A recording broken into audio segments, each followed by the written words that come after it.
બોદર થઈ ગયો એને ટેકવી એ આયર હતો આશરો આહિરનો આહિર આશરો હાલે ને એટલે એનું માથું કપાઈ જાય ને તો એ પછી પાછી પાણી ન કરે.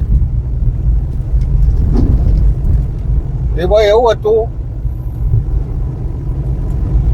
કે આ તારણાના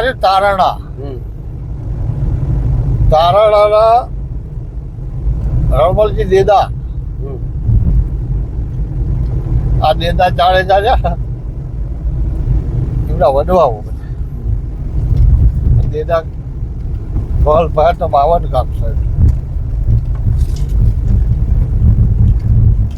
બાદશાહ એ રણમલજી દેદા હતા ને એમના બાપા લડાઈમાં બાદશાહ આગળ હારી ગયા. પછી આ જે નાનો બાળક હતા ને રણમલજી એમના જતા જતા આમરણની અંદર આ ભોજા મકવાણો આયર હતો ને એને હોપ્યો હતો કેમ કે તારે આને રાખવાનો છે ને હાલ કઈ થવું ના જોઈએ એવી ત્યાં આને આશરો આપ્યો. પછી બાદશાહ ધીમે ધીમે ખબર પડી ને કે આ રણમલજી દીધો તો કે આના એ મોટો થાય છે. પછી બાદશાહે એની તળ એના ઘરે ગયા ખુશી જોયું કે ના પછી એને માર્યો તો ન માર્યો.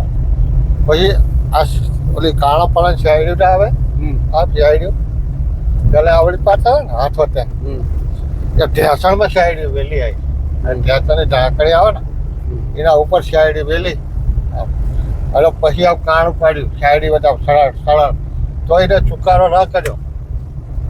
પછી એની માં ન બોલાય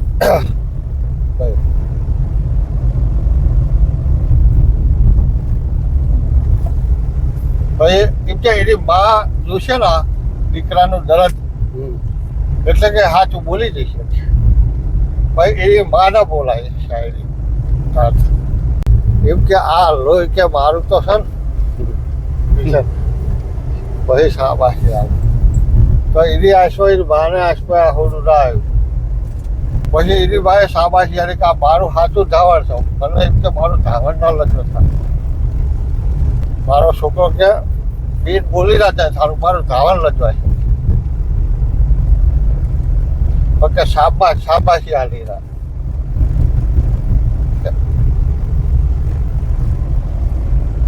એટલે એ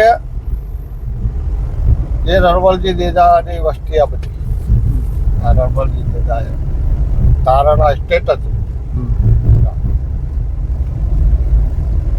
એટલે ભોજા મકવાણાના સ્ટેચ્યુ છે. આ લતીપરમાં બી જોયું હતું. લતીપરમાં જતો ને લતીપરમાં હતું ભોજા મકવાણા.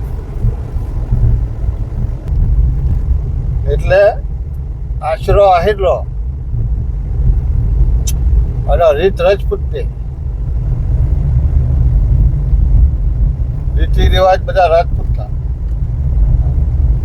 આશરો આહિરનો રીત રાજપૂતની મહારાણા પ્રતાપનો શમશેર શિવાજીની